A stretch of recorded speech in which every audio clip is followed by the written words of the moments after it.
Guys, I see that there are people here. I come on a little bit early because I like to talk to you all, but here is the problem. I'm doing Zoom webinar today, which means I can't see you all. I usually do a Zoom room so I can see everybody in there, and I'm so sad that I can't see you all, although I'm going to tell you that next week. Actually, before I keep talking, can you guys hear me? Jump into the chat. There's a little chat. Yes, Susan. Hi, Susan. Debbie, yes, you raised your hand. Thank you. So you have a couple of options down here at the bottom. The chat, which you guys have already discovered. The raising hand is a little, you can see it down on the left. So I'm glad this is working. So next week on Wednesday, keep your eye out in your inbox if you're on my Hey Tiffany subscriber list. I'm actually going to be doing a live Zoom Q&A where I get to see all you guys. You can ask questions, you can talk. That's what I love. Unfortunately, that's not what I have today. I can only see myself. Who wants to see me? Anyways, so I want to know, I can't see the chat. Where are you? What's your name? Type it into the chat. I want to see where folks are from. So let's see here. Well, let me jump into this. We have Adrian from Texas. My partner's family lives in Texas. I go every either Christmas or Thanksgiving to Fort Worth. We have, whoa, is it coming in so fast? We have Shanta, where is it at? Shanta from New Jersey. We have Leah from Ann Arbor, Michigan. I've never been to Michigan. Portland, Oregon. I went there last Christmas for the first time ever. It was beautiful. Somerville, Massachusetts. That's Leah. Hi, Leah. We have Carly from Florida. I've never been to Florida. Alligators. We got Vicky from Norwood, Priscilla in Trinidad. Cool. Licensed in Louisiana. Sarah from Los Angeles, living in Chicago. I also went to Chicago for the first time in 2016. My dad grew up there. Chicago was super fun.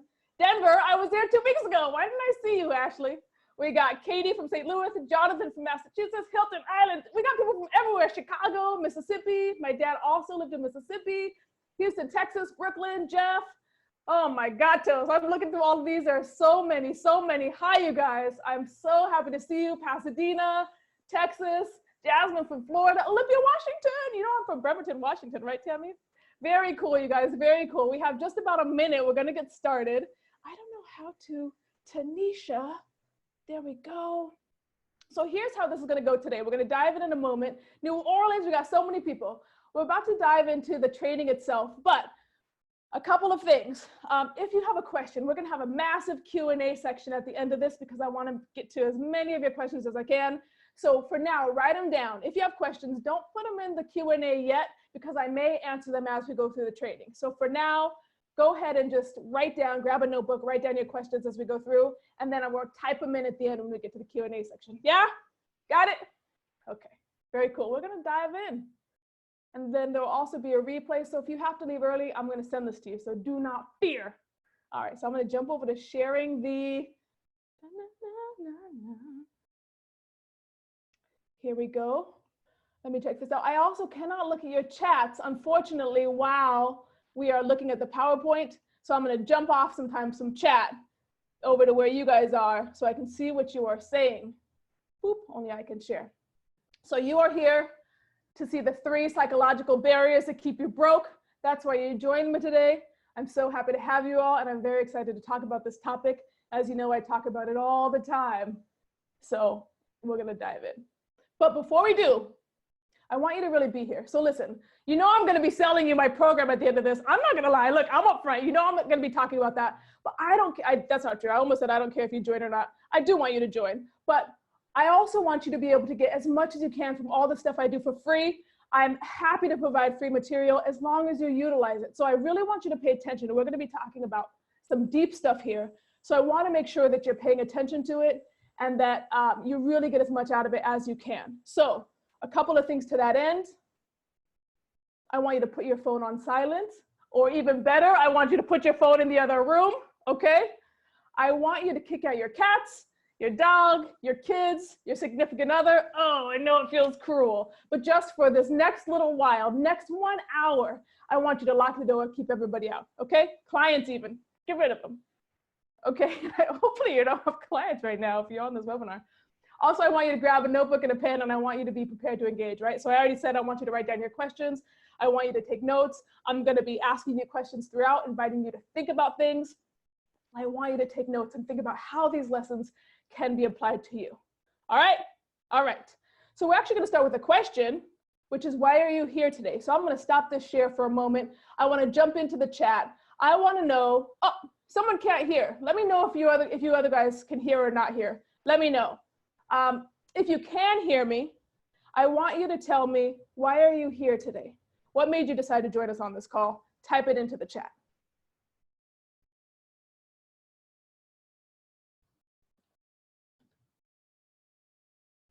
Oop.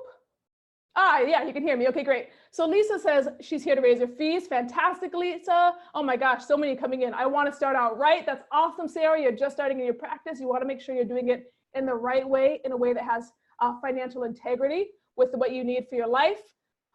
Caroline, because you love Tiffany, ow, and because you have major shame around money conversations. Fantastic. We're going to be getting into that today. Jonathan is broke. Yeah, we're going to change that for you, Jonathan. We don't want that for you. Celia says, I'm just starting an online practice and don't know how much to charge. Fantastic. Vicky needs more confidence and higher rates. Fantastic. More money, says Emily. Awesome. Beth says, I work on this all the time and I just want a refresher. Fantastic. I love to hear that you're working on this. Shanta says, to make more money in practice. Amanda says, I'm wanting to open my own practice in 2009. I'm trying to get my ducks in a row. I love it. I love when folks are here before they actually have even started their practice. This is a great way to start out. Christy wants to get past your money BS. Awesome. Also, you guys, sometimes I swear, FYI, if you're very sensitive, we're just trying to make it through. We'll see how it goes. Oh my gosh, there's so many responses. I feel like I'm worth more than I'm charging. I just need to take the leap. Yes, Debbie. I crack you up. Come on, Jenna. Setting fees in a new location. Okay, so there's tons. Make sure you guys look in the chat. There's so many. Thank you, Sandra, for letting me know you hear me. There's so much stuff here. I actually am going to save this chat after because I want to go back through all of these that I won't be able to get to right now. I want to go up, but I don't think clients will pay for it without insurance. Oh my gosh. Okay, there's so much. Get to the root of money challenges. Check out all of these answers. This is awesome. We're going to talk about so much of this stuff today. I'm so glad to hear you. You love my irreverence. Some people don't love my irreverence. Need to psych myself up. Yes, Asher, great. So this is fantastic. I hear therapists talking about these things all the time. We're going to dive back into this PowerPoint and we're going to talk about these things today. So let me go to this. Here's some things you guys said. Here are some things other folks have told me. You're in the right place. So over the past week, you guys have been seeing the trainings. Hopefully you guys saw the first and second training. Some of you have been seeing my Facebook Lives, right? You know that you need to get your money stuff right. But it's not actually only about the money. It's also about showing up in your clinical work with confidence. Okay, so you guys, I want you to have the confidence to talk with your clients about money, fees, late cancellations, right? I want you to be able to really set your own work hours. I know a lot of therapists go into private practice with the idea that they want to be their own boss, work when they want to work, but then they end up working till 9 o'clock at night. They end up not actually going on vacation because they're worried about missing out on the income. And when they do take days off, it's usually a sick day because you're so overwhelmed, you're so stressed out that you're like, oh, I just got to take a break, right? That's not actually setting your work hours. That's letting your work hours set you. We want to change that. All right.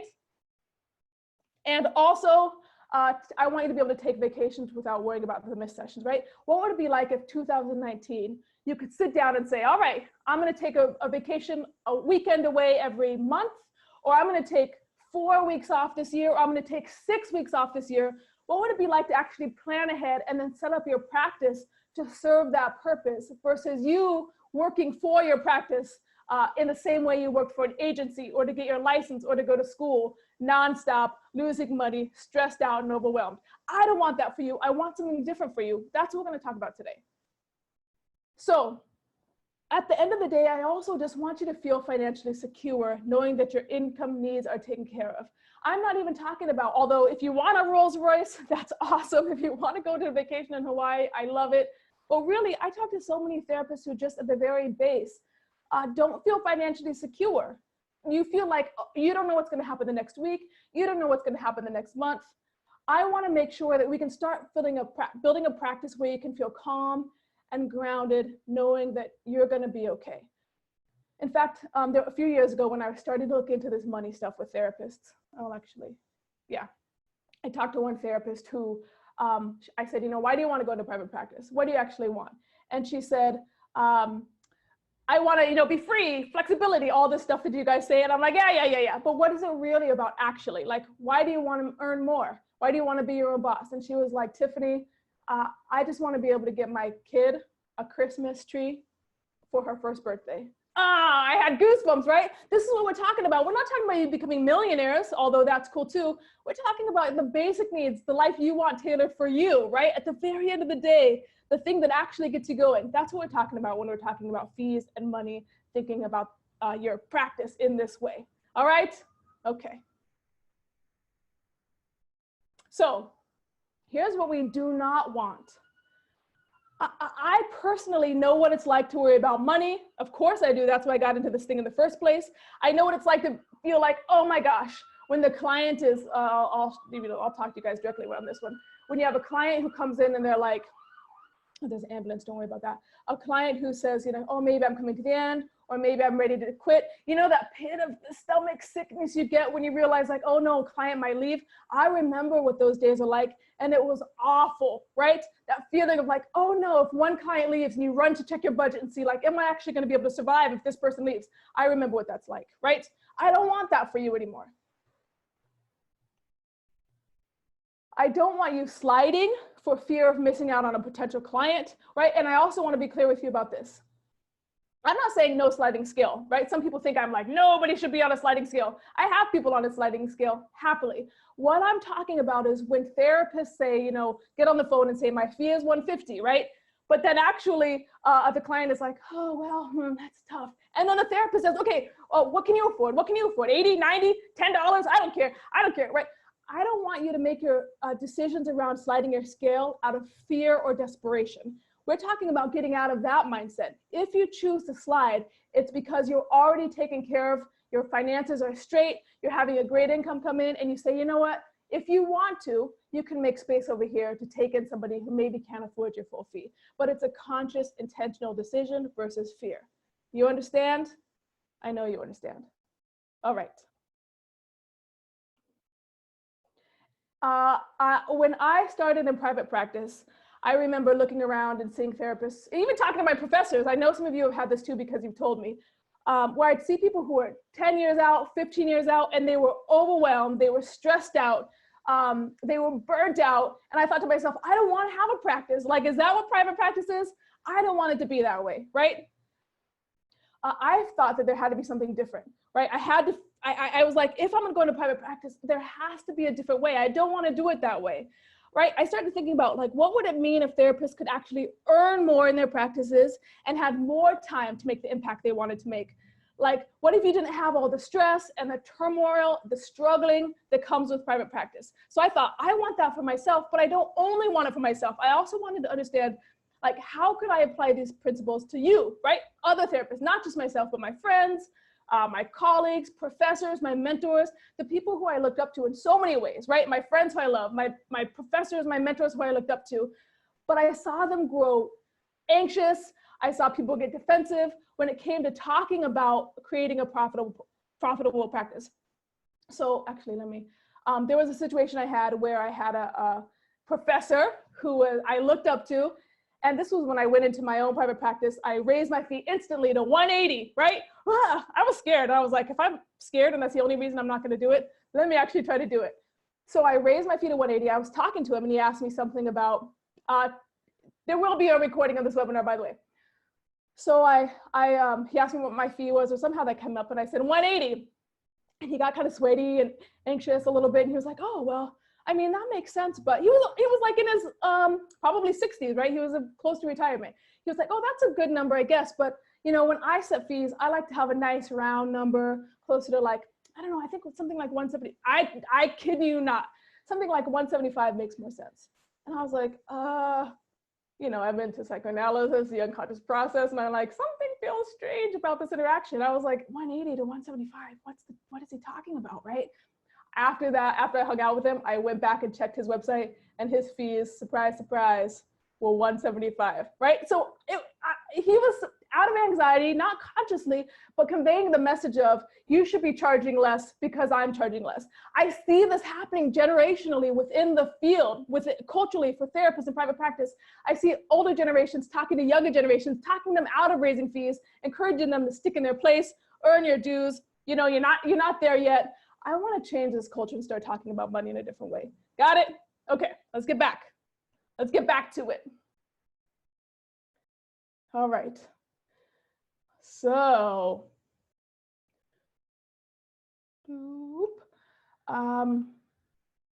because of this, I decided, okay, I want to start figuring out how to do this, not only for myself, but I want to figure out how to do this for therapists in private practice too. But not just any therapist in private practice, right? I love working with everybody, but I was particularly interested in people who are upwardly mobile. So this is like first generation therapists, maybe you're the first generation college goer, maybe you're the first to be out of a blue collar lifestyle, or even the first to be aware of emotional intelligence and kind of living in that way, right? So I wanted to talk to people who watched their parents, their neighbors, their friends stress about money. Those are the people that I was particularly interested in because that was similar to how I grew up. I wanted to help people figure out how to apply principles to these therapists to help them successfully and confidently earn more with the practices they already had. I'm not talking about bringing in new clients, right? I'm talking about taking a look at why you are undercharging and help you guys fundamentally change your relationship to money in order to create private practices that allow you to be financially secure. So I want to talk about addressing the psychological barriers to earning more. Strategy, yes, strategy is awesome, but I'm also talking about the psychology of it, right? So that you can ultimately stop sabotaging your success so you can feel calm and secure when it comes to creating a financially stable private practice where we can actually do impactful work for our clients while also creating a solid financial situation for ourselves. Like Montoya, right? Montoya was one of the women I worked with who was awesome. And she told me before she was averaging 300 to 400 per month with her new private practice. Now, less than a year after working with me, she's netting 15 to 1900. And she says, I'm positive it's because of the money stuff Tiff pushed us to work through. You will see, look down here, a side note, no one is allowed to call me Tiff unless you're averaging over $1,000 more a month as a result of putting these next strategies into action, okay? Okay, keep it in mind. Also, we have over 100 people in here, and I thought I was only supposed to be able to have 100. Woo woo! Way to go, Zoom. Give me a little pass. I'll have to pay for that later. So, you guys have the fun with fees worksheet. We're gonna start out with that. So I'm gonna start with a question. Don't type it in yet though, because I can't see. I'm about to ask you. I want you to know, first of all, if you did the fun with fees worksheet, hopefully you did, what were you the most surprised to discover when you did that? So now I can look at the chat. If you did the fun with fees worksheet, if you didn't, come on, man, that was your homework. But if you did, type into the chat what you were most surprised to discover about that. And I am going to, it was fun. That's true, right? I was about to say, what do you mean? But actually a lot of therapists are afraid to actually dive into their financial stuff. And then a lot of people are surprised to actually do it and realize, wow, it's fun to actually think about what's possible and then how much it costs to have those things, right? Absolutely. What else, guys? Type it in. What were you most surprised to discover? Carly says, currently I'm only making enough to pay the bills, right? So often we set our practices up just to barely scrape by. We don't actually set our practices up based on what we want. We set them up based on scarcity and fear. That's not uncommon. Carolyn says, yeah, this I hear this too. Carolyn says she was surprised by how close I actually was to the fee I need to be charging. I thought I was going to have to double my rates or something crazy, but it really wasn't as bad as I expected. That is awesome. I love to hear that result. And that's what therapists often find when they sit down to do this. Sarah says the fee I imagined charging was only $5 less than one recommended by the tool. Boom, boom, boom. That is great. I'm able to have the work hours I want and be financially secure. That's what RJ discovered. Jen says, if I stick to my full fee, I can take a lot more time off and balance my ship better. That is fantastic. Okay, I'm gonna read through these. Also, you guys, make sure you jump into the chat, read these. I won't have to raise them that much. Lisa, it's okay. Other people missed the link for the Fun with Fees worksheet too. I'll make sure to include it when I send this replay to you guys all afterwards. Mara says, if I don't utilize insurance, I don't need to charge an arm and a leg. That's awesome. A lot of people have a fear of like, if I stop taking insurance, nobody can afford me. But if you actually sit down and do the numbers, that may not be true. That is awesome. Okay, I have another question about this. Some of you answered this in the first question, but I want to know, what feelings did you have? So one, what fee did come out? What fee did you see that you needed to be charging? And what emotion did you have when you realized what that fee needed to be? Type it into the chat. Relief, Carolyn says. Relief. Validation, Debbie says. I love that, Debbie. That's awesome. Debbie, if you can, type a little bit more about what you mean by validation. Karen also felt relieved. RJ said excited, surprised. That is awesome. So we're getting a lot of relief, validation. Probably, so this is what I was about to say. Lisa said probably about 225, and she felt scared because she doesn't think she can get clients to pay that. That's also a lot of people have that experience. It freaked me out that I'll know I'll need to charge more than anyone else I know. Absolutely. Nervous, afraid, right? Like, can I actually get someone to pay me that? What would it be like to raise my fees? Am I worth that? Do I deserve that, right? These are some of the things that therapists experience when they actually see what their fees need to be. And then on the other end of the spectrum, you have people who are like, oh, I'm so close to that, or I think it's possible for me, right? We have different experiences. This is what I hear when people do this Fun with Fees worksheet. Thank you for sharing that. Oh, one more person I'm gonna read. Oh, yep, so thank you for saying this, Carolyn. I also felt like maybe I wasn't dreaming big enough. There's an old-fashioned companion video that goes with this Fun with Fees worksheet that's actually hard to find nowadays. But in that companion video, I talk about, you guys, so many therapists, when they're like, oh, you know, my fees are so, I only need to charge $90 an hour to get what I need. I'm like, okay, what did you put in your dream category? So it breaks my heart a little bit to even see how many therapists are afraid to really dream big. Even when I say dream as big as you can, a lot of therapists still skimp for a lot of reasons, especially upwardly mobile therapists, still skimp on dreaming big. So I'm talking, when you fill out that dream big portion, I want you to really dream big, right? Keep it in mind. I don't want you guys to scrimp. We're gonna talk about that. So let me jump back into the training part. So you guys talked about this, and you talked about this. This is important for a number of reasons, right? When I talk about money, you know, I'm asking you guys things like, what do you want? What's your dream? What are you excited about? But I also want to talk to you about the cost of avoiding money reality. First of all, kudos, congratulations. The fact, for those of you who had access to the Fun with Fees calculator, you actually did it. You looked your money stuff in the face. A lot of therapists are terrified to even do that. You did it. That's a win. By doing this, you're taking a look at what you actually need. Most therapists, or a lot of therapists, are really afraid to look at reality of their money situation. And this has a toll, of course, on your own life, of course, on your family's life, if you have a family that relies on you. But it also takes a toll on your clinical work. You guys have heard me talk about this, but I haven't gone into detail about what I mean. I'm going to do that really quickly now, because I think a lot of therapists get into this binary where it's like, I earn a lot of money, I want to be rich, and I'm taking away from the clients who need it most, right? I want to actually dispel that notion right now and say that if you're not earning what you need, if you're not thinking about your financial reality, if you're not thinking about your financial needs, it's actually having an impact on your clinical work. Here's what I mean. Here's some little data for you, for those of you who like data, which is no therapist ever, but we're going to go into this really quickly. So, in truth, financial conflict is a stronger predictor of divorce than other marital conflicts. In any given month, 72% of Americans reported experiencing stress about money, and 22% reported experiencing extreme stress about money. One of the primary conflicts between adult children and their aging parents includes disagreement around finances. 2 in 5 millennial parents report that financial concerns keep them up at night. And this is some data that just came out this year. About 75% of millennial couples talk about money at least once a week, which is 10% more than Gen X couples and 30% more than baby boomer couples. And 1/3 of millennial couples fight about money on a monthly basis. All right. So this stuff, let me go to here.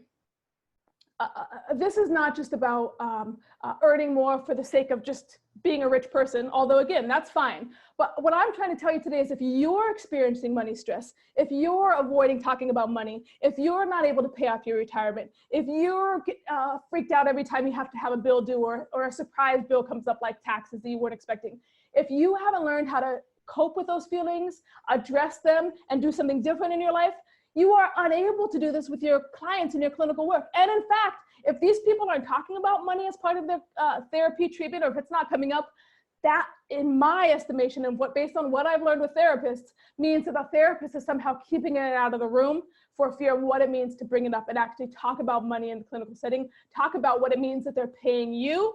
You see what I'm saying, right? All of it's part of the work. And if it's not coming up in your work, that is massive, because money is linked to so many other things. We're not going to get into that today, but rest assured, when you think about money, fear, anxiety, hope, dreams, self-sufficiency, dependence, interdependence, right? It symbolizes so much. And if we're not talking or thinking about it, that means we're missing out on a whole range of issues with our clinical and our clinical work with our clients. You see what I'm saying? Okay, this is why it's important to talk about money, think about money over and beyond even just taking care of yourself. So let's get into the 3 psychological barriers that are keeping you broke. And how to change them. All right, so the first one, shame, right? So I'm gonna give you some real life examples of what therapists have said to me when it comes to shame and money. So one therapist told me, I can't believe anyone would pay that much to see me. I don't even think I would pay that much to see me, right? That's what one therapist said. Someone said the shame narrative in her mind is like, who are you to be charging as much as XYZ? Like, who are you to be charging as much as your own therapist or your supervisor, right? You'll never be that good. This is the way shame manifests itself. Shame is linked to an unconscious belief about who I am to succeed in the world, right? It's not about like, I do bad things. Shame has a fundamental feeling of like, I am bad.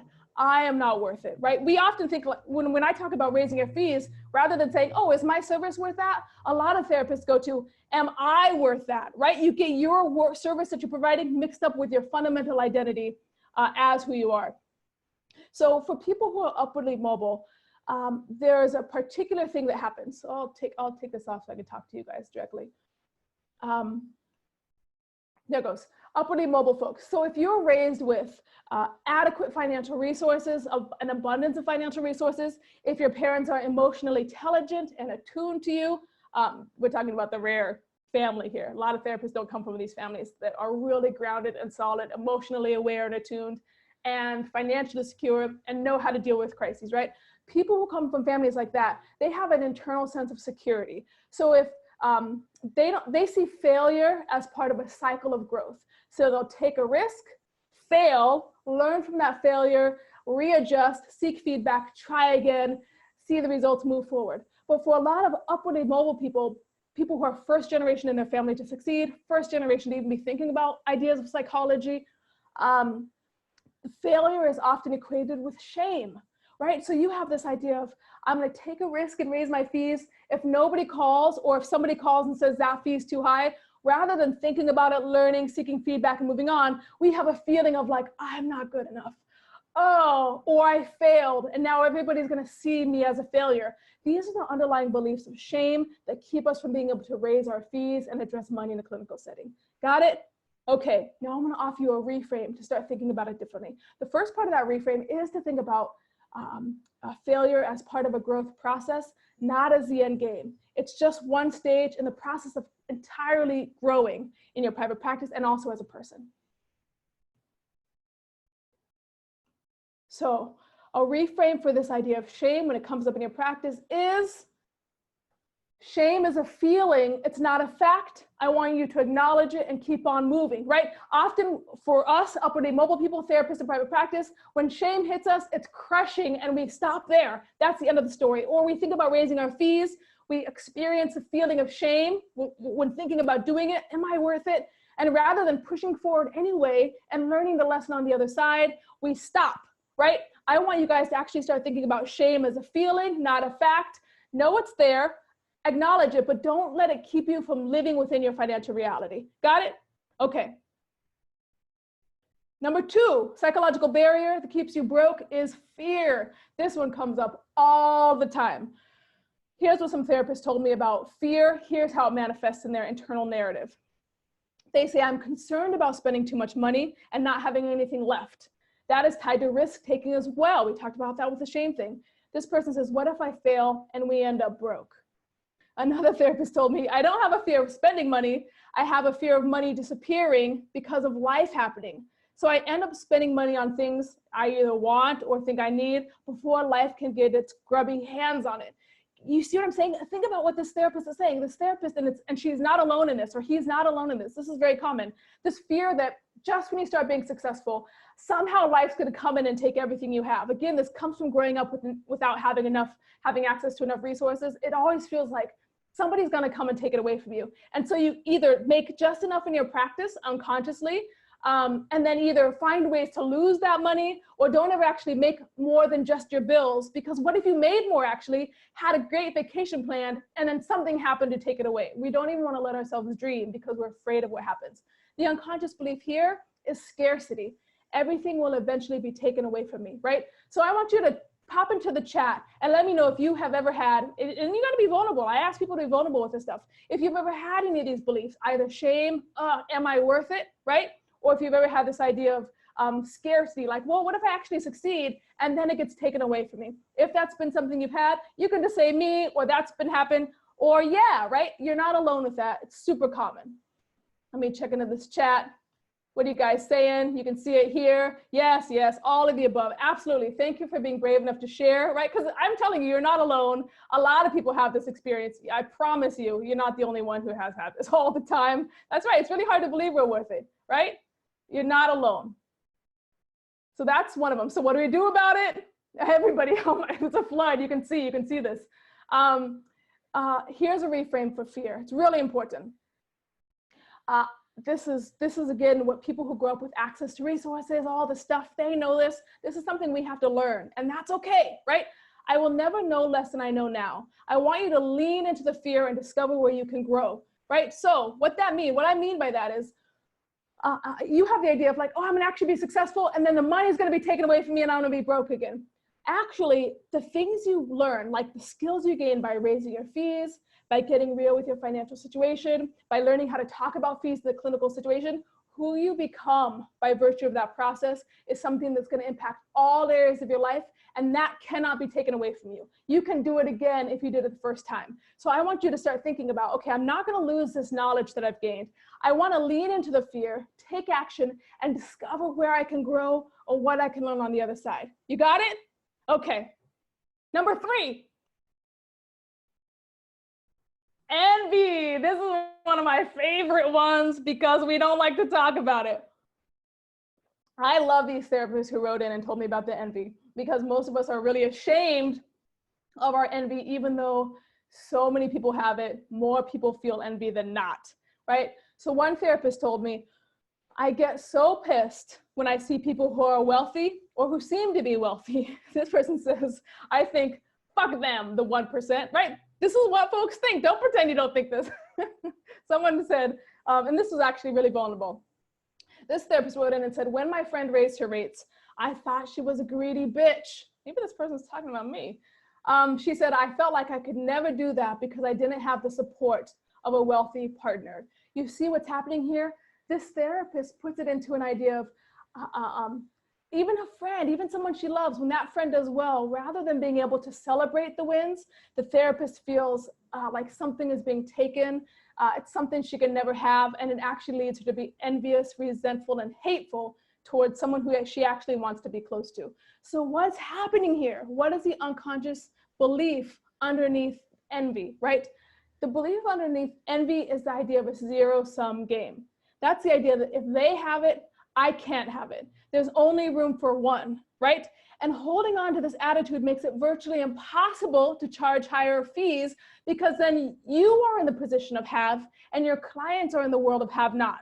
It's this vicious cycle. It's a universe where only one person can win, and then all the other people lose. You see what I'm saying? So let me hop here so I can see what you guys are typing in the chat. This is really important. I want you guys to think about this. And again, you might have, as we're talking about this, you might have shame come up, like, oh, I can relate, I've experienced envy before. Yeah, join the club, you're a human being, that's awesome. But our job is to be curious about it, to think about it, reflect on how it's impacting our clinical work. So you can imagine if you've ever seen a therapist, the Highlander effect. Courtney, say more about the Highlander effect. I don't know what that is, but I want to know because it relates to this. I'm gonna add it into my materials later. here's the idea of like, if you have a therapist friend who's raising their fees, and then you feel envious or attacking, or even pull out some of these things that therapists talk about, hey, that's unethical to charge more, or hey, you're hurting the people who you're there to serve, right? If you bring out those things, imagine how that impacts how you're thinking about your clients. What if you have a client who wants a raise and they struggle to get it? What if you have a client who does well financially? What if you have a client who's afraid to do well financially, or even has some of these ideas in their mind? You can't effectively think about it. You can't effectively deal with it if you're struggling with these things yourself. So it's really important to get a hold of your envy, acknowledge that it's there, be open about it, find a community where you can talk openly about it without judgment, where we can think openly about it, and then start thinking about how we can live our lives differently, right? Here's what some folks said. I worry colleagues think about me. That's right, Beth says, since Tiffany's input, you actually gave you the oomph to raise your fees, and then you worry about what colleagues think. Absolutely. Someone says, my lowest sliding scale client bought a condo. Yes, thank you for saying that, Sandra. So that also brings up this point that I did not mention, which is envying our clients, right? If you have a client who's doing fantastic, doing well, and they're on a sliding scale, you're going to be resentful of them. You're going to be frustrated, and then you might think, oh, that's terrible. I can't be resentful, so let me stop being resentful, and you try to shove it down. We're not trying to teach our clients to shove down their feelings and dissociate from them. So I'm not asking you to do that either, right? If envy is showing up in your clinical work towards your clients, that is an issue that is impacting your clinical work, and that is impacting your ability to raise your fees, right? Oh, I love that you brought that up. Let's jump back into the reframe. And also make sure you guys are checking out what's happening in the chat, because there are some very interesting conversations. Envy, I love this picture. I want to be on that boat. Kind of. You notice though that I got a diversity of people in this picture. I think it's important to represent all manner of wealth. So here's a reframe I actually want you guys to start thinking about. If they can do it, I can do it, right? This is something I actually had to learn personally when I first started Hey Tiffany, or when I first, not so much private practice, but when I started my online business, I would look out and see people who I really respected, who were doing really well, and I would feel envy towards them, right? Oh, and then I felt bad that I felt envy. Then I learned through doing study, trying to understand how to be different in the world, I learned, holy smokes, if those people can do it, I can do it too. How can I connect with them, become colleagues with them, and learn from them, right? So I want you to actually, it's okay to feel envious, but then I want you to help, I want you to start thinking about using your envy as a way to inform you about what your desires are, right? The people you're envious of actually shed light on something about your desire, something about what you want in the world, right? So you can start being curious about it, use it, and then connect with and make friends with the people who are doing what you want to do so that you can do it too. Got it? Okay, man, you guys are sticking with this. It's fantastic. I know I'm giving you a lot of information quickly, but I want to make sure you get this in because it's super important.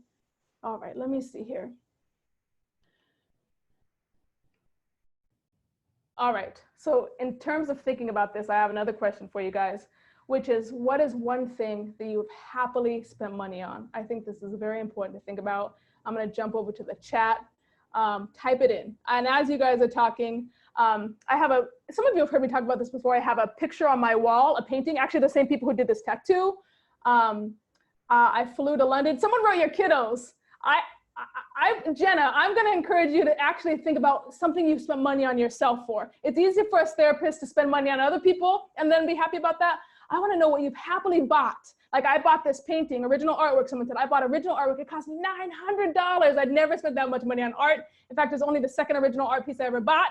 To this day, it's only the second original art piece I ever bought. But I was eager to pay that money. I was happy to pay that money. Let's see what you guys said. My puppy through a rescue group, absolutely. Training, traveling, restaurants, so you don't have to cook or clean. Bought a house, right? And so happy to have that security. Absolutely, absolutely. Date night or a weekend with my partner, some new clothes that I felt good in, spa day, a trip where? Let's have some details, guys. Come on, none of this. Get my nails done monthly, happily, right? My own therapy, acupuncture. This is awesome. I do not spend on myself. You need to get on my program, Jasmine. Costa Rica, education, right? One of the FOO, that's right, approved expenses. Retirement, Costa Rica, Australia, absolutely. So you guys, often when we think about raising our fees, we're thinking about, oh, we're taking away from clients. I want you to also start thinking about, wait, what are they getting? What can you provide that actually makes them happy, eager? I also noticed none of you guys said therapy, your own therapy. At least I didn't see any of those, right? So I want you to say, oh, someone said it, Rebecca. Okay, I missed that, Rebecca. I'm glad to see that. What are the things that you happily spend money for? And who, a couple of you did. Okay, good. Krista and I, hi, Krista. Caroline, I'm glad you guys said that. I didn't see any of those and there are too many. What are the things you're happy to spend money on? And can you actually imagine, shift yourself into a world where you can imagine your clients are as happy, as eager to pay you your full fee, right? That's what I want you to start thinking about. Like, boop, boop, boop, boop, boop. I love asking you guys what you're happy to spend money on because people get so excited about that question, even though when they think about asking for money, a lot of us get into a place of anxiety, right? So here's one therapist. So some folks can fill out the Fun with Fees worksheet and they can see what they need to be charging and they just take action. Here's one therapist who wrote in, she filled out the Fun with Fees worksheet, and then she instantly raised her fee from $170 to $200 with new clients, and then began raising her fee with existing clients. She said, what kind of blew my mind is after all my fuss and worrying about it, I kind of just did it. I just said, hey, this is what I can charge now, and it was totally fine. She says, baffling, right? So there are some therapists who are able to do that right away. I'm not that kind of therapist, right? So I want to know, what if the case is, what if you have some questions, right? Like you see your Fun with Fees worksheet, you see what your fee needs to be, and then you think some questions like this come up. You think, what if I have a client who I know will refuse to pay more, even though she has a great job? Do I still bring it up and risk the treatment, given what I know about her specific attachment issues, right? So what if you think, I know I need to earn more in my practice, but what are the clinical implications? That's important to me. How do I think about this clinically, right? That might be a question. You don't want to just raise fees across the board without thinking about what it means for the client in their specific situation. Or you might think, how do I know, this is what somebody actually asked me, how do I know how high is too high, especially if I was raised in a family where no amount of money ever seemed like enough for my parents? What's going to keep me from becoming, you know, that greedy capitalist pig therapist who's charging too much? This is the fears that some therapists have when they see what their fees actually need to be. It could also be something like, if my client gets a raise and then I raise her fees, won't she be afraid to tell me about her successes in the future for fear that I'll rip her off every time she excels, right? This is a clinical issue. We're afraid of what happens if we actually raise fees. What's our client going to think about us? So for me personally, Tiffany, if I'm making big changes that are going to have a big impact on me and my clients, I need specifically tailored strategies. I need personally to have a feeling of, I'll stop sharing this so that I can talk to you guys because it's important. I've never been a person, and this is something I've had envy about, right? I've never been a person who's like, oh, I want to do something new. Let me just Google it. I know that it's possible and that some people can do that, but I've always been like, oh, what about this situation? What about that? I'm sure there's some of you out there who are into Myers-Briggs. You can tell me what this means in my Myers-Briggs, but I'm like, oh, what does this mean for me? Or how do I apply it? Or what about this specific situation? So when I was like, okay, I got to raise my fees. I know I need to do this for my business. I know I need to figure out what's in the reality of my financial situation. I looked around and I couldn't find any programs that talked about it. There were marketing programs, which were awesome. I took marketing programs. I'm full force. I'm happy to pay people to help me learn and grow, but I couldn't find things that actually talked about the fee raising thing particularly. I've even taught marketing programs in the past, and people will come in, and I've seen therapists who take much better marketing programs than I've offered. They take those programs and they get more clients, but they're still on insurance panels, which is okay if it's paying for your needs, but if it's not okay, because you're not in financial integrity if you're not paying off your student loans, if you're not saving for your retirement, if you're not taking care of yourself so you can show up fully, right?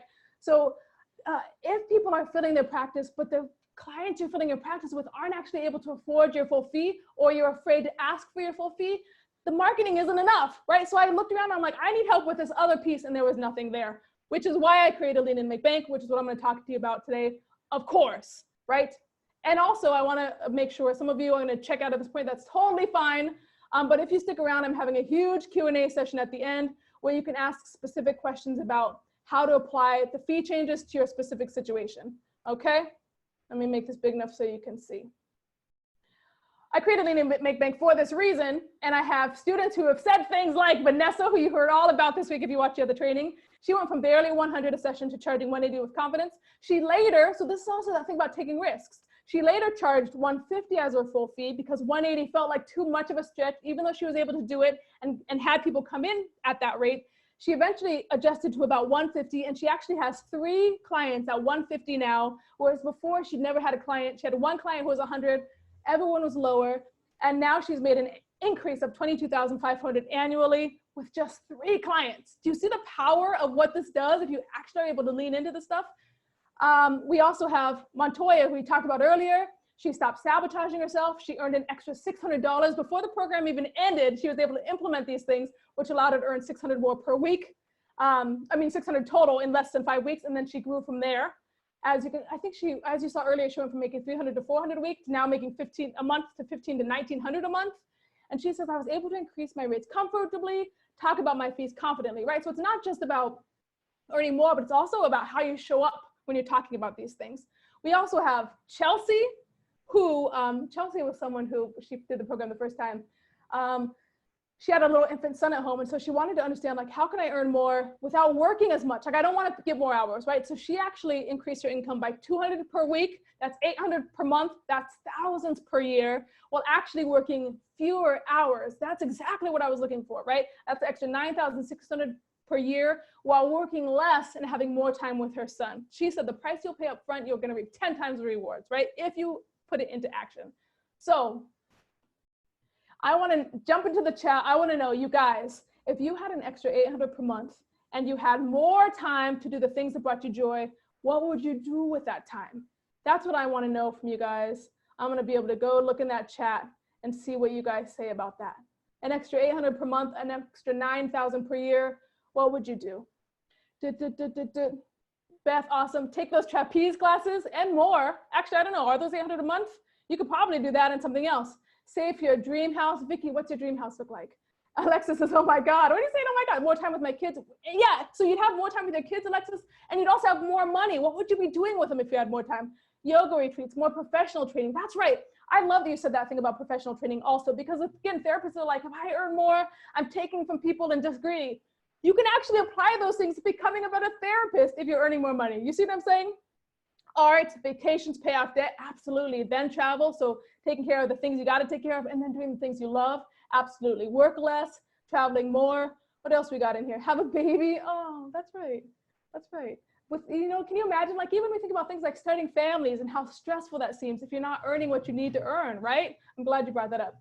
Yoga training, workshops, booking spaces for my new workshops, even starting, you know, if you don't want to do just private practice and you want to have a passive source of income, you can actually have time to set those things up and money to invest to learn how to set those things up if you have more time and are earning more. Actually go on vacation. That's right, Courtney. Invest more in training to make even more. Yeah, that's right. Aggressively pay off student loans. I'm doing that right now, and I can tell you it's a huge relief. It feels so good to be able to put a few $1,000s towards my student loans regularly. Have your house cleaned weekly. I just hired someone to clean my house weekly. That's very exciting. Think of it, that's full time and money that's freed up if you can start paying people for the services that they're good at happily. Afford your own home, learn to scuba dive. I build up my savings. Oh my gosh, we're pulse of the couch. This is fantastic. You guys check out the chat. You can also get ideas for what you're gonna do when you get that extra $800. That's fantastic. That's great. Oh, there's one more question that I want to get. Are you saying that these therapists are cash only who have increased their fees? Who said that? Camille? Camille, you got to pop that into the Q&A at the end, and I'm going to tell you all about how the therapists do that in different ways if you have questions about it. Okay, I got to make sure I'm keeping this up. Okay, great. I'm going to put down this chat so I can focus. You guys are getting me all excited. All right. I'm going to tell you about what Lean and Make is exactly, so you can know if it's something you're interested in or not interested in, if it worked for you or not work for you. So first module, I'm going to skim through this a little bit, but you can always ask more questions. You're a society. This is really important because I'm actually talking about how to build a therapist community. Most therapists are like, you know, we need a community. We need to know that we have safety. We need to know that we have people having our back and doing this with us. I really put a lot of effort into this first module. Really, I'm teaching you guys how to engage in the group, how to talk to each other, not just take care of feelings, because you guys are really good at that. But you know, I get a lot of feedback about how people like my direct, no nonsense attitude. I'm teaching you how to actually work with people to learn how to be challenged, how to get direct feedback so that you can take it and implement it without shame, or even if shame comes up, you know how to deal with it. I'm teaching you how to be in a community of people who know how to do that together. Number 2, cultivating a powerful money mindset. This is the second week, which I'm very excited about. This is where we actually dive into your limiting scripts, your personal unconscious beliefs about money and how that's playing out in your clinical work, and also how it's playing out in your life in ways that are inhibiting you, keeping you from living as fully as you want to live. That's module 2. Here's what Erin is a psychoanalyst. So you know how much training psychoanalysts go to. She said, I was really most surprised by how much I had been ignoring, not consciously, but just unaware. I have been stunned to realize how much I do not approach. So really, like, I talk about money, I'm goofy, you guys know that about me. But when I talk about this, how this stuff impacts your clinical work, countertransference, transference, you're gonna discover a whole bunch of things about the way you show up as a therapist that you had no idea was happening before. I take this stuff really seriously. Brennan, she says, I feel a lot more at peace with myself around money. Just that mindset to believing that being at peace with decisions, and this resonates with the kind of life she wants to live. So she also was able to get more in touch with the authenticity of who she was as a human being. Module 3, this is where we get real. This is a 2-week module. This is not a 1-week module, where we actually give you an actual roadmap to raise your fees. So that person who was asking earlier, like, oh, is it cash pay? How do they do it? Were they on insurance? Were they not on insurance, right? Because I'm so involved in this program, it's a 5-week program, I'm really in there to help you figure out. And I also have 2 therapists graduates of the program who I've hired to work with me, who also help you come up with specific roadmaps to take to fee raises that apply to your situation. I also add extra things like how to overcome the summer slump and the winter wane. So I have specific strategies about how to actually create a consistent income stream over time. So when I have, over the summer, I hear my colleagues being like, oh, people are going on vacation. I'm not, my practice is going down. My practice does not go down because I've implemented strategies to ensure that that does not happen over and above marketing strategies, okay? And then I also have scripts about setting fees, implementing cancellation policies, and also plan to get off insurance panels. We talk about that in the implementation phase. This therapist who was a graduate said, due to Lean and Make Bank, I raised my fees. And this is someone who's in another country, as you can see by the pounds. And she says, and 8 of my 11 currents are now paying full fee. Things are definitely going in the right direction, a 34% improvement in 1 year. So I also want to reinforce or be clear, you don't have to be going up to $300 an hour. Not everybody in this program is like, I was making $5 and now I make $500, right? This could even be a small change from $80 to $100 per session, right? That's a $20 increase per person. You can put that over 10 people, 20 people, 30 people, and you can see what kind of exponential gains that makes over the course of weeks, months, years, right? It's really important to think about how to apply this to you. Gwen, she says, there's nothing facile or simplistic about the analysis of money in this course. I love that Gwen said this, again, because we get into it. This is complex. This is not simplistic stuff. We really dive into the unconscious processes around these things. Module 4, so this is the last module where I'm not going to teach you how to market, but I have a solution for that down the road that I'm going to tell you about. But we are going to talk about shifts, mindset shifts you have to need in order to build a cash pay premium fee practice. I'm going to teach you how to get off the TheraMill and set yourself apart. And then I'm also going to touch upon going beyond the one-to-one and think about how scaling up your practice so you can actually make more money while earning less. That's what I do with Hey Tiffany. It's a way to earn more and still be able to serve the passions of the clients I'm passionate about serving. Plus, we also have an online community where you're going to engage with me, your mindset mentors, Candace and Vanessa, who I'm super excited to have.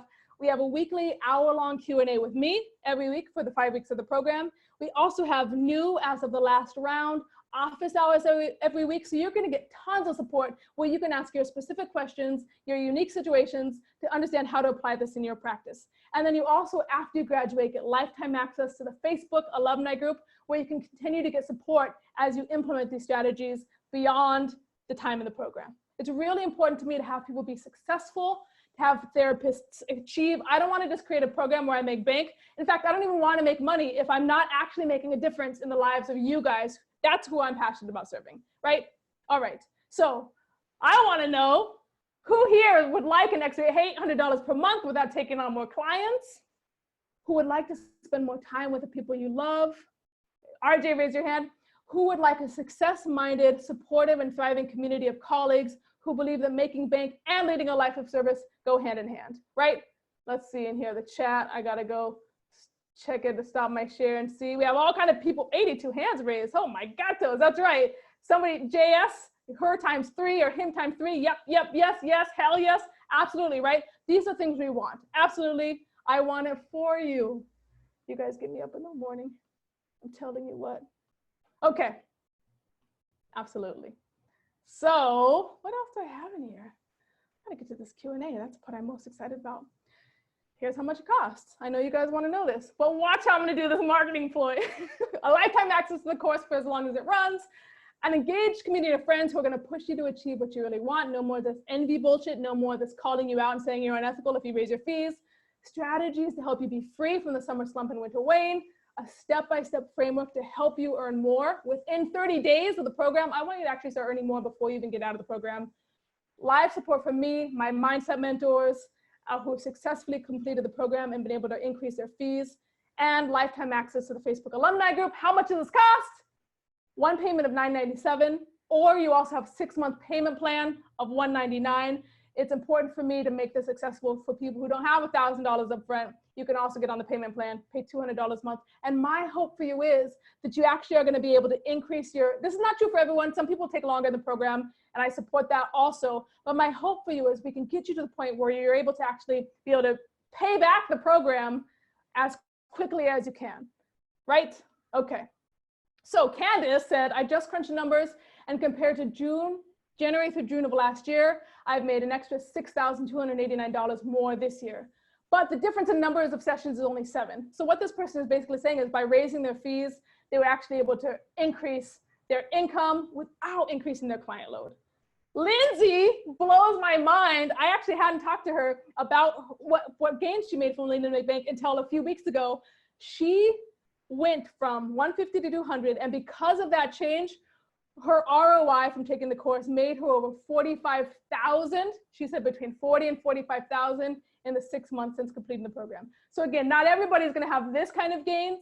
It could be something from 800 a month, but also it could be up to 45,000 in a 6-month period if you apply these things, right?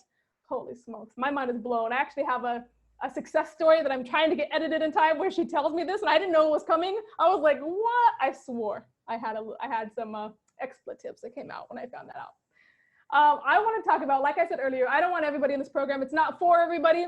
I don't want people who can't complete it for whatever reason. I want to make sure you're set up for success. So it's not right for you if you want instant results without taking action. You have to take action during the course of the program in order to be successful. It's not going to be good if you get easily offended when you're challenged to go outside of your comfort zone, because I'm going to be fucking challenging you to go outside of your comfort zone, right? I'm going to be kind, but I'm going to fight for you. When I believe you can get something done that's going to make your life better, I'm going to fight for you. So if you're easily offended, it's not for you. It's not good for you, although this is a little bit of a change, if you're looking to increase your caseload. I'm not going to be teaching you marketing skills or finding out about more clients outside of a broad overview. It's really about how to learn how to create and enforce policies that support a 6-figure practice, so you can have the income and resources you want to invest in marketing and can stick to the policies when the new clients call, okay? It's also not good for folks who don't have a practice yet. Although I have had people who've taken it when their practice is very small or they don't quite have a practice, it really works best if you have at least 5 clients, because they're going to be having you implement real life things as we go. During the course of the program, I'm going to actually have you be thinking about your clients, doing worksheets that are going to be encouraging you to think about money with your clients, and also enforcing policies, taking action with your clients. So you need to have clients you're already working with. The program is perfect for you. And I actually even talked to my previous students to ask them, what kind of person do you think is going to succeed? What kind of people do you think are going to excel in this program? So both from my observations, from what my mindset mentors say, and from my students, I want to know who it works really well for. Here's what I've discovered. Here's what people say. 1, you're passionate about making an impact, right? So if you're someone who gets up in the morning to serve, if you're willing to go outside of your comfort zone to make a difference for others, this is for you. You're disciplined and consistent, right? With a step-by-step roadmap and support, you have the capacity to follow through. If you're that kind of person, this program is fantastic for you. You're willing to challenge yourself to play bigger, understanding that your work is richer by virtue of stretching yourself, right? So if you're somebody who's willing to take risks because you understand that growth leads to bigger gains, this program is for you. You're not interested in consumption for consumption's sake. You're ready to take action. I know a lot of us, and even outside of the therapist world, in the entrepreneurial world, people take course after course after course after course and don't actually complete the steps or take action. I don't want that, right? Finish the courses you're in, and then come into this one. I really want you to think like, we work hard in this program. It's going to take your time. It's going to take your energy. I want people who are going to be actually following through with the steps.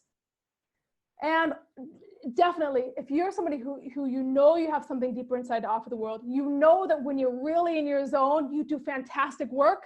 I want you in the program. If you have invested in doing strong clinical work and you're ready to get fucking paid, this is good, right? If you're like, I don't know if I'm even a good enough therapist, we do talk about that in the program because I don't know if it's true. But if you really have done the trainings, you're really passionate about what you do, you're really invested in your clients, and now you want to get paid for that, you're perfect for this program. All right, this is what I'm very excited about. This is totally new. I have partnered with Allison from the Abundance Party, who a lot of you know, to offer the marketing piece of this program. So I'm going to go through this really quickly, but then I'm going to jump in to say she has courses strategically designed for your stage of practice, live monthly marketing trainings, 8 party members in her group get one-to-ones each month that are recorded for you to learn from. And you also get a community of therapists who are invested in marketing. If you join Lean and Make Bank before tomorrow, Friday at midnight, you get 3 months in the party. So let me put my video on to talk to you about this for a moment. So Lean and Make Bank. I do have a bonus module that I don't tell you guys about that talks about what you can do after you earn more, you're in the program, you've made more money, now you want to invest in marketing. But I don't teach marketing in this program. So I was so excited to talk to Allison. I asked her like, look, I have this idea. I would love you guys to get out of the program where you're ready to raise your fees. You've raised your fees. You have a cash pay premium fee mindset, or you have insurance based, but you're ready to get off insurance and make a plan to get full fee cash pay clients.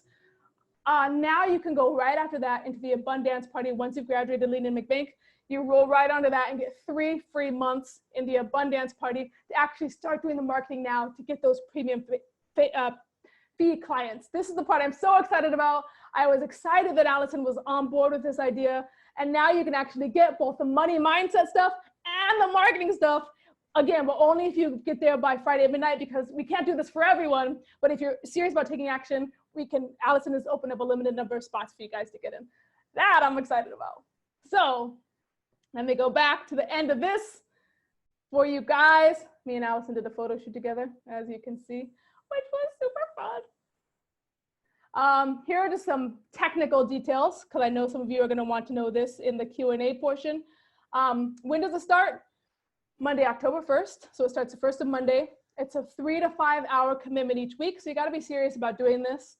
From students I've talked to, this is about the time it takes. You got to be ready to get in there. It's a cohort model. It's not self-paced. We do this together, right? So we go through each week together. We go through each module together. It's really important that we're all on the same page to this. And live calls with me, Thursdays at this time, 12 p.m. PST, 3 p.m. EST. If you can't make it to all those live calls, you can definitely submit your questions beforehand, and I do a recording of all of them. Plus, again, I've offered the mindset mentors so that you can have some place to go for live questions if you can't make every one with me. I want to make sure you have all the support you can to succeed. Couple more wins. Gwen says, I didn't even realize there were so many of my own blocks that were getting in the way of me being able to really get into and listen to my clients' anxiety around money, right? If you're not doing this for yourself, you're not able to hear when your clients are talking about it. She was so grateful to have this revealed to me and get to work in this totally new, really important way. Melanie said there's nothing like it that goes into this kind of depth about money in a clinical context, and it's opened her up to this whole new way of thinking about money in the clinical context. Look, you guys, this is both a strategy program, a making more business program, but it's also a clinical program, and I'm super excited to dive into the clinical parts of how this is showing up professionally for you. Tressa said, thank you, Tiffany, for bringing it. Worth every penny. Brilliant course. I think every clinician needs to take it.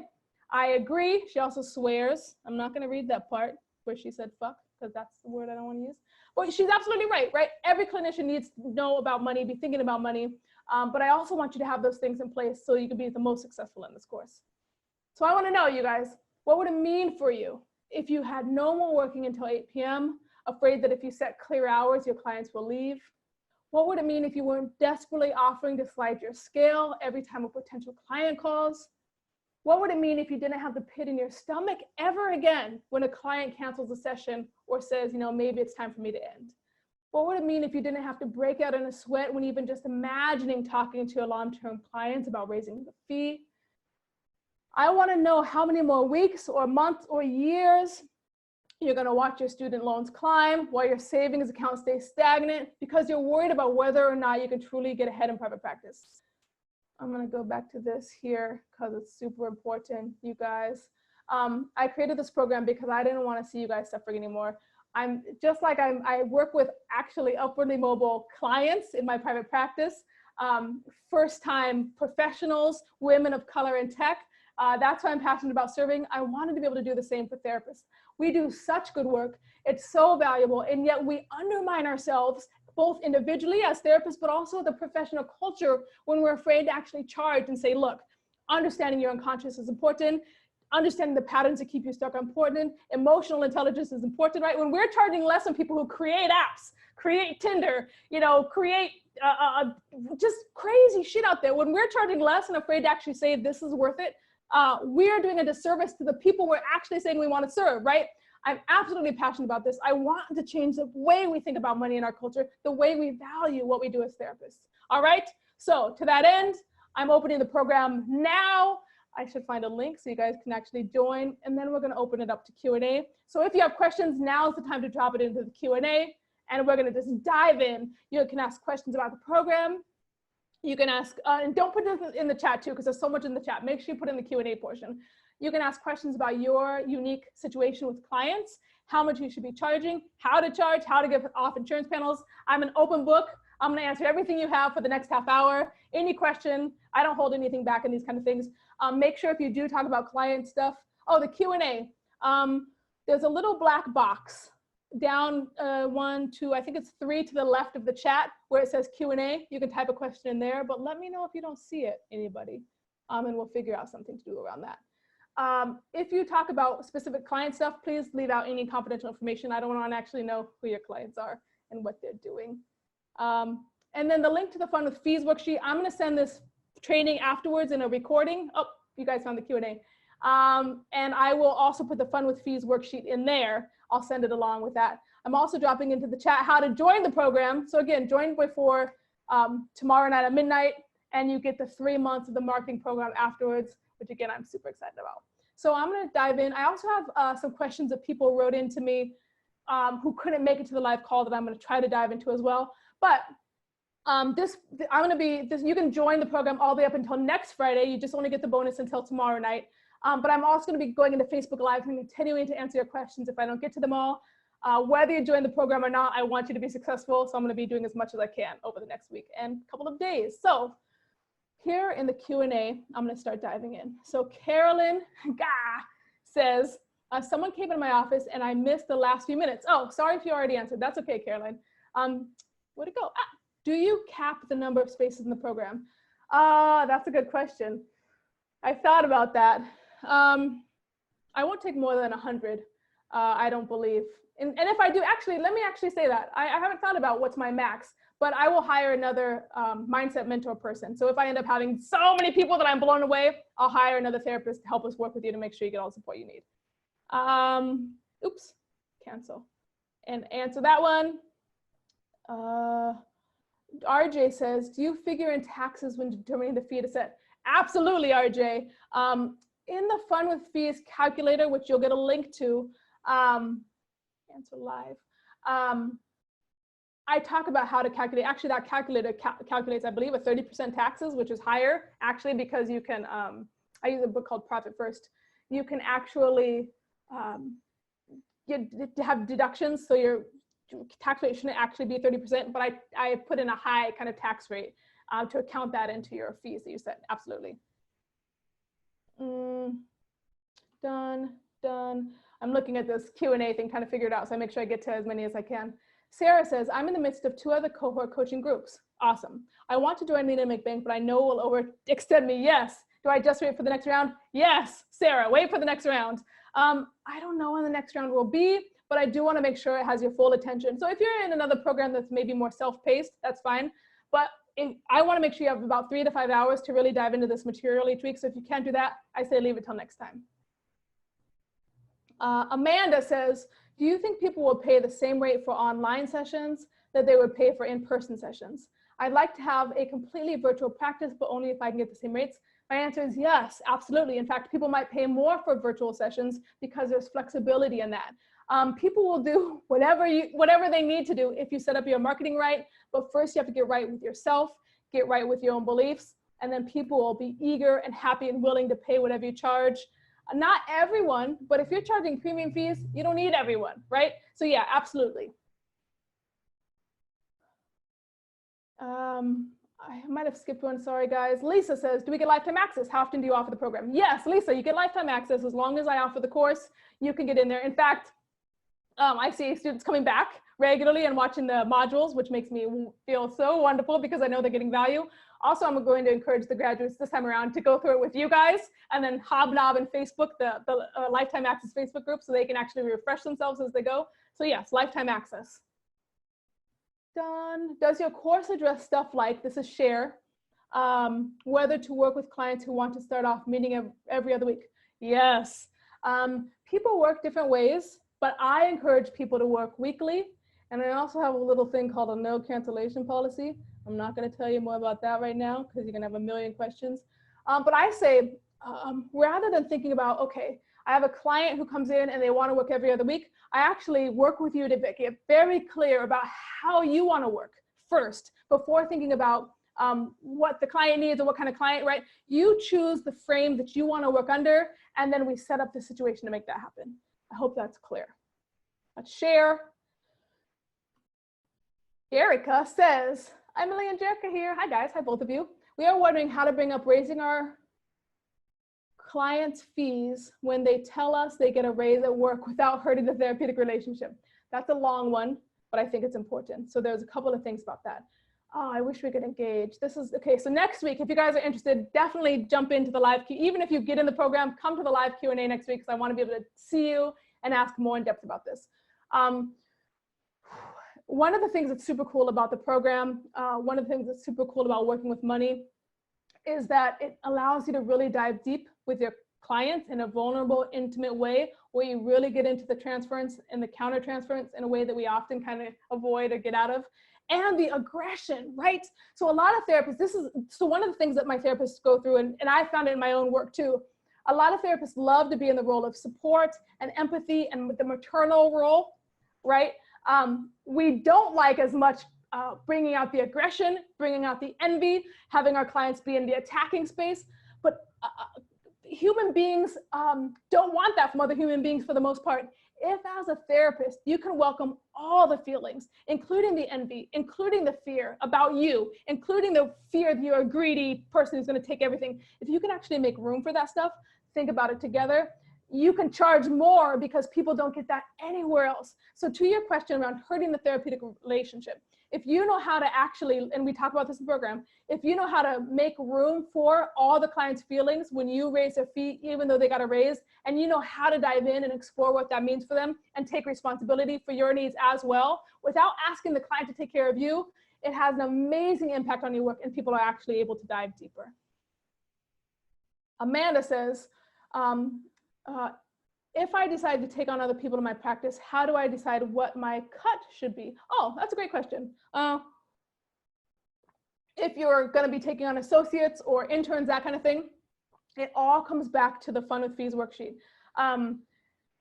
which is not set up for groups, but even just thinking clinically, like how much do you need to do well? What kind of life do you want to have? What kind of time off do you want to have? What kind of support are you going to be providing your interns or your associates? How much time are you going to be spending on them? What are your expenses, right? You need to really get clear about what you want your end revenue to be and what your costs are, and then think about, okay, how much do I pay my folks, knowing that that's the case, while also making sure to be giving them the lifestyle that's fair, right? You want to be thinking about all of that. So maybe you're making their fees really high. Maybe your interns or associates are charging $200 an hour and they're getting 150 of that. or 100 of that per session, and then you're getting a 50 or 100 from that per session, right? So it really comes back to, what do you want for yourself? What kind of lifestyle do you want? What kind of lifestyle do you need to actually show up and do your best work? And then that's how you start thinking about how much to pay others. Okay? All right. Amy says, my biggest hang up is, what about the people who genuinely can't afford to pay premium fees? I keep wondering who is helping them. How do I raise my fees without ignoring the real needs and social injustices I see? This is a super important question. I actually am really excited to have one of my graduates, Linda. She's going to be on the live Q&A answering people's questions next week. The reason I asked her to come on is because she's someone who's really passionate about social justice. She really struggled, like really wrestled with like, how does she charge more while also paying attention to her values? So she's going to be talking about her journey with that next week in the Q&A. So definitely come to that, Amy, if you are able to. I'll also be giving a recording of that out to people who are on the list. I'm very passionate about, you guys know I'm passionate about giving back to others. My dream, for example, is to send at least one, but if I can keep it going, foster kid, I'm particularly, given my daddy issues, young Black men, sending them to college, being able to pay for their college, and then even set them up with a mentor to make it through college. Young Black men who come from maybe poverty backgrounds, or maybe are the first in their family to go to college. I'm not saying you give up your social justice values. I'm saying you cannot do this work if you're not taking care of yourself. Now, there are agencies who see people who can't afford full fees. There are endless agencies. There are also therapists who are continuing to see people for low fee. You're not the only person in the world. You see what I'm saying? I'm saying a couple of things. Giving back in your private practice is not the only way to give back, right? If you're seeing 10 people at 200, my fee is 280. And I also have a sliding scale. If you see 10 people at 280, you're making more than enough to live, and that's only 10 hours of your work a week. You see what I'm saying? That's 10 hours every week. That leaves you 10, 20, 30 hours to be volunteering, giving back, creating other kind of programs. You see what I'm saying? You don't have to be poor in order to serve clients who are poor. You don't have to be struggling to serve clients who are struggling. You can find ways to really set yourself up time and money-wise to be taken care of, and that actually leaves you more time, more energy, more good feeling to give back. Does that make sense? I hope it makes sense. All right, you're not leaving people behind because you're taken care of. In fact, you're more able to take care of others if you're taken care of, rested, financially secure, able to save for retirement, have great healthcare. That allows you to do the work without getting burned out in a more sustainable way. Got it? Okay. RJ, you're welcome. Vicky says, is this not about getting new clients? It's about switching. Is it about switching insurance-based clients into private pay? It's not about either. It's not about getting new clients, right? But if you join in time, you can have the marketing program after. That is about getting new clients. Allison will be teaching you that. This is about working to raise your fees, working on your own internal stuff with the clients you're currently serving. In most cases, your clients you're currently serving could in fact earn more, and you're just afraid to find out if that's the case. Also, it's about increasing your clinical work. So you're talking about money in the clinical setting, understanding how, and you're no longer gripped with fear when money issues come up. This program addresses all of that. It's also not specifically about getting off insurance, but I definitely have had people in the program who are on insurance who want to get off. I've also had people who have been in group practices who want to go out on their own, but they need to understand, they know they need to get their money stuff right before they do it. So all of those folks are doing well in the program as long as you're willing to take risks, willing to challenge your beliefs, and as long as you have 5 or more clients that you see regularly, this program is good for you. Okay. Ravine says, I'm in. Welcome, Ravine. What if I'm already off? What if I'm already a member of the Abundance Party? That's a great question. Allison will, so the program ends at the end of October. Starting November, Allison will take your, put you on 3 months. She'll take off your payment for those 3 months. So you still, even if you're already in the Abundance Party, you're still gonna get those free 3 months to do the marketing, absolutely. And I'm glad to have you. I'm very excited to get to know you. Mara says, hopefully I'm pronouncing your name correctly. In the last few months, I've had 3 private pay clients either cancel an appointment or go down to every other week because they could not afford to pay my fee of $120. This makes me wonder if I can raise rates and or they were not the right clients. I love that you're open and curious about this. The ones I would like to attract in the future. I don't know if there's a question there, but absolutely, right? I think a lot of therapists, when clients leave because statedly they can't afford the fee, or they cancel because they can't afford the fee, that could actually mean a lot, right? Let me ask you a question. And there's no way to answer this in the chat, so just write it in your notebook or think about it. If you are working with a therapist and you're feeling like, oh, they're not really doing what you need them to be doing, or they're missing stuff, or they're not really like, just doesn't feel worth it, are you gonna say to that therapist, you know, Dr. McGillicuddy, you're just not cutting it, you're not doing it for me, or you're really missing this big thing over here? Or are you gonna say, oh, I can't afford it? And let me tell you, I was working with a coach in the past, and I was like, oh, this coach is not actually a business coach. This coach is not actually working out for me. Did I say, hey, you're not working out for me? This was before I knew about my money stuff. No, I said, oh, something came up in my life. I can't afford it anymore, right? I can't afford it is a more comfortable way sometimes of getting out of something when you're afraid to address the issues, or when the person's not doing it for you. This program actually teaches you to differentiate between, can they really not afford it? Or am I really not showing up clinically in the way they need me to in order to be of value, to have a service that's of value for them, right? It's a really important distinction, and one that we need to think about when clients leave because they can't afford it. All right. Joe says, I'm wanting to develop an online course. Yay, along with private practice. Would this course help me with money stuff around that too? That's a great question. We don't dive into how to build a course or anything like that. But as you can see, I offer this course for $1,000. $997 or $199 for 6 months. I've had students say, Tiffany, you need to raise the fee, right? The ROI for a lot of my students is so much so that $1,000 is not actually a lot. But for now, it's really important for me to make this accessible, and I can create I'm actually gonna work on creating a course later in this year that's lower priced, that's not gonna teach you how to earn more money, but it's gonna deal with these clinical skills. So Joe, the things we're going to talk about are really going to address the ways you think about money, charge money, all of that stuff in all areas of your life. So it can absolutely be applied to an online course, but we're not going to, there's no module that specifically goes into pricing for online courses or anything like that. You can definitely ask those questions during the program, both in the online group and live with me, and I'm happy to help you answer them, but there's no specific modules about pricing online courses. Maya says, when it comes to payment, what are your thoughts on having clients pay prior to session, as in 24 hours or at time of booking? I find asking for the payment at the end disruptive of the flow. What would you recommend in terms of asking for payment? That's a great question, and I say it depends on you. That's something that you can think about in terms of your work, but we can't go into this now, unfortunately, because it's not interactive. But I would actually come back, if you were in the program or if we were able to work together, I would come back and ask you, what's your anxiety around this, right? If it was so simple, in terms of the law here in California, I don't know if it's the way in all the United States, I can't actually ask for money prior to a session. I can only collect money after the session. So first things first, you got to check with your board and see if it's the same there. But in terms of the anxiety about asking for money at the end of the session, I would imagine there's something deeper beyond that that's just asking for money or disrupting the flow. I would even think about maybe what does it mean to have an emotional relationship that's also a business or professional relationship.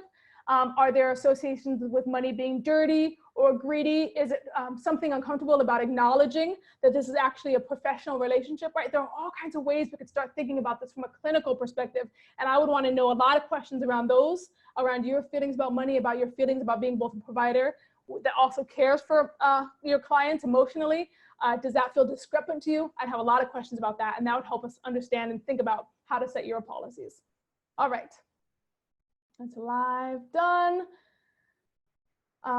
Sandra says, 3 questions, holy moly. I'm gonna look through and see how many questions. There are still a lot of questions. I'm gonna get through as many of them as possible. And then again, I'm gonna get into that Facebook Live and try to be answering these all the rest of the week, along with the ones that came in via email. Sandra says, how do you sustainably raise fees, especially for existing sliding scale clients? When you do longer in-depth therapy? I do longer in-depth therapy. That's a great question. I would say you do it the same way if you do short-term therapy. I'm not sure, let me think, how do you sustainably raise fees? Maybe I'm not sure, how do you? You say, hey, I'm raising my fees starting December 1st by $10 or by $30. That's the how, but I'm guessing there are other questions underneath that you want to know about them, you, the clinical work, right? that we can't get into because I don't know what you're thinking on that side, but I want to know what you're thinking about that, what your fears or anxieties are about that, and we use that to answer that question for you specifically. 2, do you address long-term practice planning? Absolutely. I have oh, thank you. I'm glad you brought this up. I have a major chronic illness that impacts things like my cancellation policy and the long-term income for my practice, since I may need to retire early. So we don't actually get into budgeting or those kinds of things. But in terms of the Fun with Fees worksheet, you would just work backwards, right? There's also a program called Money, Nuts, and Bolts with Lindsay Bonham that I really recommend. She gets into how to actually work with money practically in your business to set it up to be sustainable. Money, Nuts, and Bolts, check that out. For you, Sandra, once we get clear, like you would have to start at what you need, when you plan to retire, how much you want to retire. We would work backwards from there to be figuring out how much you need to be charging to make that happen. And then we work with you to get those fees, to start working to earn those fees with existing clients. Then you get into the marketing program with Allison if you join before tomorrow, and you work to find those clients to add who can pay those fees. I would even think about what it might mean to have a different kind of offering for you, virtual sessions, or even some kind of online program that would allow you to be doing the hard work up front now, so that in a year or 2 from now, you can be generating a different kind of income that doesn't require so much of your energy, and that could even go past your early retirement to continue to be bringing you an income. Again, we don't go in depth into those things, but we're more thinking about mindset and strategy kind of stuff in terms of that. Number 3, do you recommend any programs for passive income stream or means of income scalability? I don't know of any. Allison and I had one called Next that we offered last year and this year, but we're not going to offer it next year. Let me think about that. Send me an email separately, and I can reach out to my community and see what other programs may be existing around passive income. You actually went into my retirement plan there. I didn't realize it. 4, are there CEs given for the number of clinical issues addressed? There are not CEs given for this course, although I'm working on that for the future. RJ says, I'm waiting for my license to be transferred to my new state, so I must wait until I have at least 5 clients before I start the program. If yes, will you send out notifications for the next time you offer Lena Mae Bank? RJ, yes, I want you to have at least 5 active clients consistently before you start the program. So yes, stay on my list. You'll find out the next time I offer it. I don't know when I'm offering it next, but you'll find out when I do. JS says, if I'm planning ahead for the abundance marketing program, how much should I figure into my budget? I'm not sure what you mean. Are you talking about,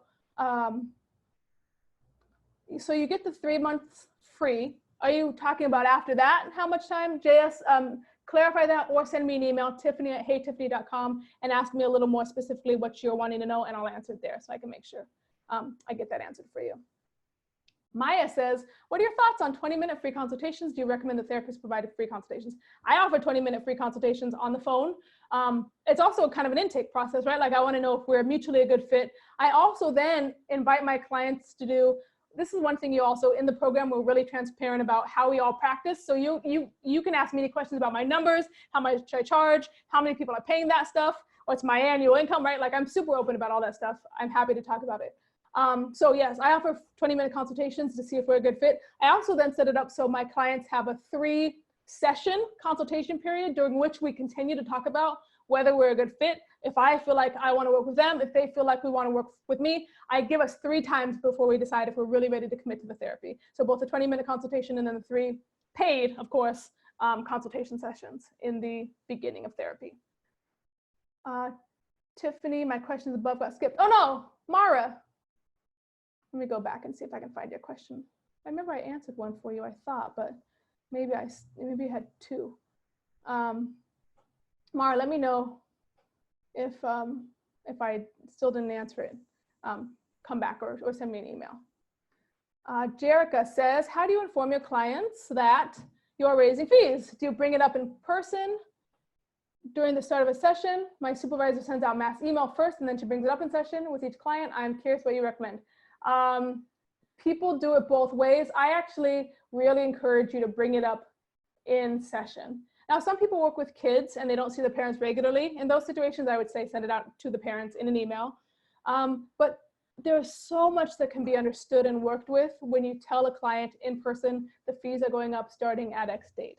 A lot of therapists don't want to do that because they're afraid of the client's reaction and they don't want to be there for it. So the email serves as the buffer. The way I work, the way I think about clinical work is I want to make room for all the client's feelings, pay attention to how they respond, and that gives me information about their patterns, their process, their unconscious process, their dynamics with their spouse, their work partner, their friends, their parents, right? Like if I can say this thing that's going to have a huge impact on them in person to them and be there to contain, work through it, take whatever feelings they have and we can think about it together. I use that as clinical information. So I encourage people to do it in person in the session. That's my answer to that, Jerica. Lisa says, I've been considering the option of paneling with insurance. Should I hold off on taking insurance until I take the course? Yes. Lisa, if you have a regular client flow, so you have clients who come, maybe they're just not paying enough, but they're there. If you have clients that are currently in your practice that you see consistently, I would say hold off on taking insurance until you take this course. You could still get on insurance if you want to, or panel with some afterwards, but I think there's a lot that can be addressed that may change your mind about whether you go on insurance or not, or even how you think about getting on insurance. Anonymous says, what would you recommend to a therapist who's comfortable charging a certain fee, but has significant other colleagues or friends who say it's too high? It's interesting, a significant other. I'd be surprised if a significant other says it's too high because that significant other is benefiting from your well-being, but maybe they're a therapist, I don't know what. So I would recommend saying, we actually talk about this in the first module of the program. I recommend saying nothing to them, right? Depending on. So I don't talk about raising fees with people who don't want to hear it. It's a waste of my energy, and all it does is make them defensive. They're not bad for that. They're not wrong for that, but they're just in a different place where they're not ready to actually think about this stuff. I don't spend my time or energy trying to convince people to do something differently. And I don't spend my time or energy with people who are trying to tell me how to live my life or run my practice. I do a lot of work. I have people I really trust. I have people who believe in me, inspire me, call me out on shit, challenge me. Those are the people I talk to. People who are naysayers or who want to tear me down or attack out of envy or fear, I have empathy for them, but I don't have them in my life or in my energy circle because it takes too much out of me, and it takes away my ability to serve you, to serve my clients, to serve people who are ready to hear the information, make the changes. So I would say spend less time with those people, Anonymous, and find people who are actually going to support you in moving forward and challenge you to do the things that scare you. Jamie says, I love that you're transparent with us about fees and income. Are you that transparent with clients if they ask? I would want to know what you mean transparent with clients if they ask, like they know what they're paying me, but if they say, do you have a sliding scale? You know, Jamie, I work differently with you guys than I work with my clients because you guys, I'm not your therapist. And I actually encourage you to be in therapy if you go through this program, because again, we're really going to get into it, and I'm not your therapist, so we're not going to be processing interpersonal stuff. We'll talk about that stuff, but that's going to go to your therapy, right? You need to have a stable base over there. So I'm much more transparent with you guys, much more upfront, much more direct, because you're joining my program to get to a goal. My clients, I work psychoanalytically, unconscious process. So I'm actually much more interested in their experience, their why, their patterns, the interpersonal process, than about giving them facts about my practice. So if someone said, you know, do you offer a sliding scale? First of all, I don't I don't lower people's fee from what they currently are right now. So I'd be curious about why they're asking, what they want to know. We dive into it more in a clinical way than a tactical way. It depends on the client, depends on the relationship, depends on what's happening. Hopefully that makes sense to you. Awesome, Mara, I'm glad you got it. Oh my gosh, I can't believe we got through all those. I think I'm gonna save this chat. I think there's a lot more in the chat. So I'm gonna make sure I save that so I can go through it in case I missed anything. You guys, it's been a huge pleasure having you. I've loved answering your questions. This reminds me of how much I love doing this, and I should offer it more often. Thank you, Joe. Thank you, everybody. It's been a pleasure, and I will send this recording out to you after this. If you're interested in the program, sign up before tomorrow to get that 3 months of free marketing. But also, I'm going to continue talking about the program. So if you're still like, I don't quite know, there's going to be a ton more information coming out next week. A live Q&A with previous graduates, so you can hear how other people's experience went, what they learned, what they didn't, who it's right for, is it right for me? You can ask all those kinds of questions. And I really look forward to interacting with you over the next week. Bye, everybody.